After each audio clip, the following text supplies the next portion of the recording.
खुलुमबाय स्टुडिय'आव आं उदांस्रि मुसाहारि भैरबकुन्द लावखार ओंखाम जाग्रा थावनिखौ रायजो राजाफोरनि थाखाय बेखेवनानै होबाय।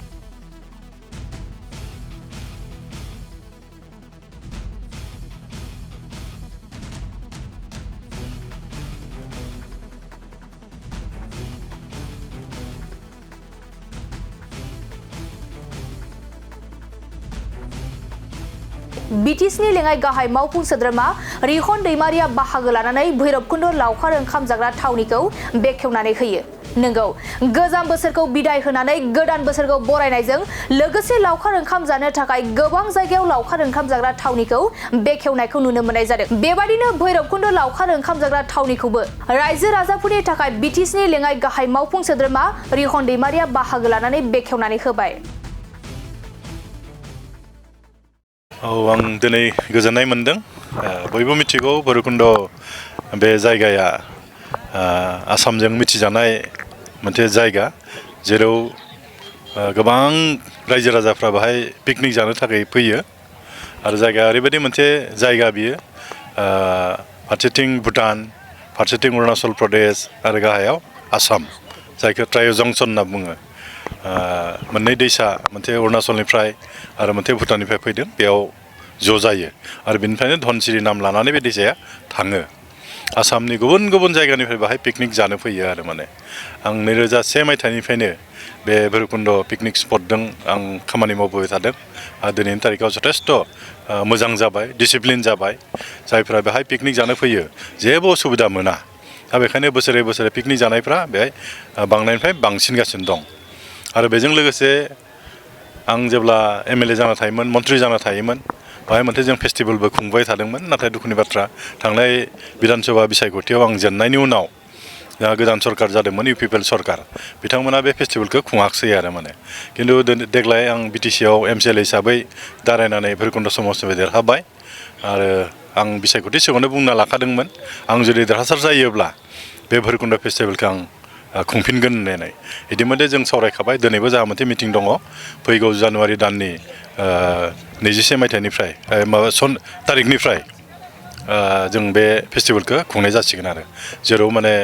आसामनि आरो भारतनि मुंदांखा आर्टिस्टफ्रा बाहाय फैगोन। भुटान आरो अरुणाचलनिफ्रायबो जोंहा बेयाव कालचारेल ट्रुप्स फैगोन आरो जितु लकेल MCLA हिसाबै BTCनि डेपुटि चिफ बे टुरिजमखौ डेभेलप खालामनो थाखाय मा थांखि? आरोबाव जों थांखि लादों। 1 नम्बरथ' जों आं बुंखाबाय, बाहाय मोनसे मोजां गेट जों बानायनो नागिरदों आरो बिसेसकरि जिहेतु पिकनिक स्पटसो बाहाय जों पार्मानेन्ट स्ट्राक्चारखौ बाहाय बानायनाय जों सिन्था खालामाखै। मानो होनब्ला मानसिफोरा मोनसे नेचारेल माबाखौसो नागिरना फैयो आरो माबा बिल्डिं टिल्डिं थाबाथ' बेहा आजिखालि थांला, रावबो थांला। दा बेखायनो बांसिन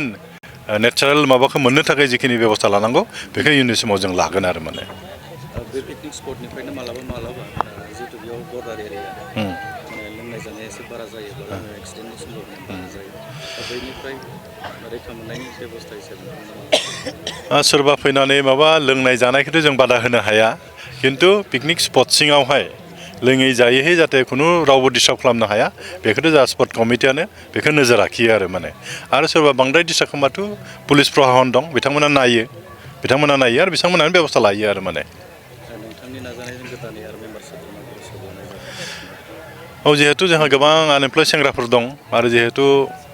पिकनिक स्पटआ जिहेतु मोजांनिफ्राय मोजां जाबोदों, बयबो सोलिना जानांगौ, बयबो ज' ज'यै मावलायथों। जिहेतु जों गोबां साख्रिबो होनो हाया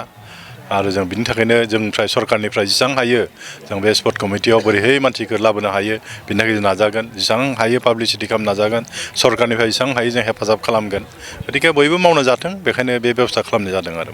आलादा सोंथि, राजखान्थि सोंथि। दिनै लेटैब्लाबो भैरबकुन्द पिकनिक स्पट कमिटि हिसाबैथ' जोङो जितु डेपुटि चिफ रिहन सार बिथाङा जोंनि भैरबकुन्द पिकनिक स्पटखौ खुलिना होबाय। बेयाव एसे प्रेसिडेन्ट हिसाबै आङो गोजोननाय मोन्दों आरो लोगोसे आं खावलायनो सानदों जायफोरा पिकनिक जानो फैयो साफ्रोमबो फैगोन। जिहेतु दिनैनिफ्रायनो अपेनिं जाबाय आरो लोगोसे गासिबो जेन रंजाफैयो। जितु फैबाय थानाय गोदान बोसोर बा गोजाम बोसोरखौ बिदाय होनो थाखाय गोबां सुबुङा बेयाव पिकनिक जानो फैयो, लावखार ओंखाम जानो फैयो। बेयाव साफ्रोमखौबो आं खावलायनो सानदों, साफ्रोमबो व्यक्तिफ्रा जायफ्रा पिकनिक जानो गोसो जादों भैरबकुन्दआवबो फैनो हागोन आरो फैयोब्ला मोजां, मस्ट वेलकाम। मानो होनबा बेयाव मोनथाम जायगा ट्राइ जांसन जायो भैरबकुन्डा मोनसे आसामाव दङ आरो लोगोसे अरुणाचल आरो भुटान इन्टारनेसनेलबो मोनसे जा बाउन्डारि दोङो बेयाव हाबनोबा नाथाय नोंथांमोना भटार कार्ड बा जिखुनु मोनसे अरिजिनाल डकुमेन्टस लाबोनांगोन जि डकुमेन्टसा बिसोरनि थाखाय एप्रुभ जायो होमबासो हाबनो मोनगोन भटार कार्ड आरो लोगोसे आधार कार्ड बेखौ लाबोबा मोजांसिन जागोन आरो जायफोरा भटार कार्ड आधार कार्ड गैया गथ'फोर उन्दै बिथांमोननि थाखाय मा होनो जोनोम सार्टिफिकेट नांगौ जायो बे आरो हाबनाय ओमफ्राय लोगोसे माने बेयाव फैनायजों लोगोसे आं खावलायनो सानदों जिहेतु जोंनिया बेयो भैरबकुन्ड रिजार्भ फरेस्टआव गोलैयो ओंखायनो आं खावलायनो सानदों साफ्रोमबो नेम खान्थिखौ मानिना सोलिब्ला मोजां मानो होनबा नेमखान्थि गोबां जोङो लिरनानै होदों डिजे लाउड स्पिकार गिदिर गिदिर बक्स मालाबा समाव साथाम साब्रैल' पिकनिक जानो फैयो बक्सआसो बांसिन फैयो बेफोरबायदिखौ जों एलाउड होनाय जानाय नङा जिहेतु बियो नइस पलिउसन जायो आरो लोगोसे बेल' नङा नाथाय हाग्राखौ बा जा जितु फरेस्टखौ गाज्रि खालामनाय बुस्थुफोरखौ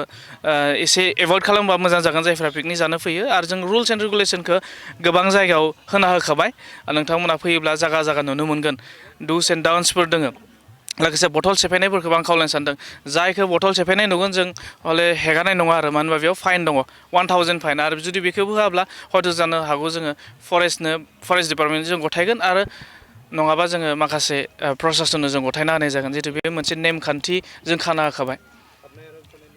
हाबनाय आरो ओंखारनायनि समाथ' जोंहा बेनोसै जोङो 4:30खौनो लास्ट खालामना होनाय जादों ओंखारनायखौ मानो होनबा बेयाव हाग्रानि मैदेराबो बेरायलाबायबाय थायो मैदेरल' नङा गुबुन गुबुन जिब जुनारफ्रा बेरायो ओंखायनो जेन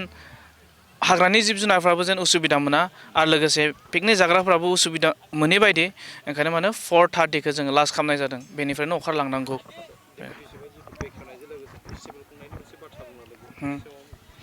फेस्टिभेलखौथ' जिहेतु आगोलावबो खुंबाय थादोंमोन खुङोबाथ' मोजां जिहेतु जायगायाव एसेबाबो डेभेलप जागोन आरो लोगोसे माने मिथिजानाय जायो टुरिस्ट प्लेस हिसाबै फेस्टिभेल जायोब्ला बोसोरे जुदि मोनसे टाइमावनो मोनसे डेटआवनो जुदि खुंबाय थायोब्ला बोसोरे माने जोङो जोंनि आसामनिल' जोंनि भारतनिल' टुरिस्टखौ जों मोननाय नङा जों आरो बांसिन गुबुन हादोरनि टुरिस्टफोरखौबो जों मोनगोन ओंखायनो आं आखा खालामदों आरो खावलायनो सानदों जे फेस्टिभेलखौ खुंनो नागिरदों बे फेस्टिभेल खुंनायाव जेन डेटआ जेन मोनसे फिक्स जाना थायो मोनसे मासावनो आरो लोगोसे बबेबा मोनसे डेटखौ जेन फिक्स खालामना दोनबाय थायो जेन बोसोरे खुंबाय थानो हानाय बायदि जुदि खुङोब्ला आरो खुंगोन होनना बुंखाबाय ओंखायनो